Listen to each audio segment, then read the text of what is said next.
dėl pačių laikiklių. Tai jeigu jau sukat, tai dasukit, kad hermetintų, nes va čia jau yra tarpukas. Jau per jį bėgs. Visa įloja sutrypta, čia įlojos yra skarda atlenkta. Ir kada ją stipriai čia vat sumindžioji, tas kantukas vadinamas, jisai užsispaudžia. Nuo šito stogo, jeigu paduos vandenį čia, per didelę liūtį pramuš. Per didelės skylės. Jisai nuo klibėjimų išpjaustė tą skardą. Tada turėtų būti ir daugiau laikiklių. Esu matęs, kada skarda prapjauna kembriką ir prapjauna laidą ir užtrumpina. Ir tada pradeda degti.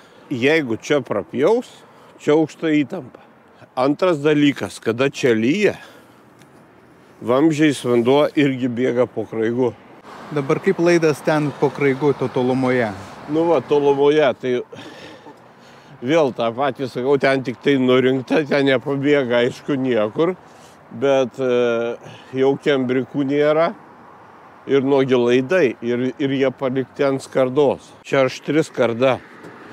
Jinai tikrai per pirmus metus neprapjaus tokių dalykų. O čia nuogas laidas, nu gerai, kai jisai masinis. Bet jeigu jį nupjaus ir jisai ten trumpys, tai trumpys ir čia, paskui galų nerasti. Visa skarda sutrypta. Ir sutrypta į lojinės.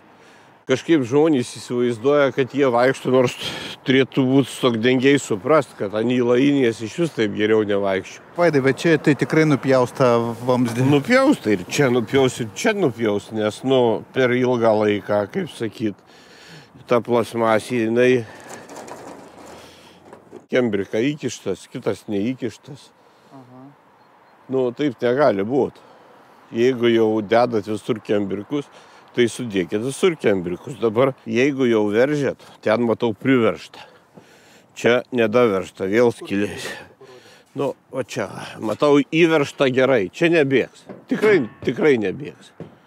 Jeigu visur būtų šitai padaryta gerai, bet yra vietom nedasukta. Tai jau kur nedasukta, o ten pats paskutinis, matai? Nedasuktas. Čia reikia atsakingai šitus dalykus pasižiūrėti. Čia įdomiai. Čia iš gabaliukų ir visa ko. Tai čia jau stogdengiam priekaištas, kad taip nereiktų daryti. Jau jeigu darai, tai tą įląją užvesk tolyn ant antros bangos ir tegul nubėga tas vanduo.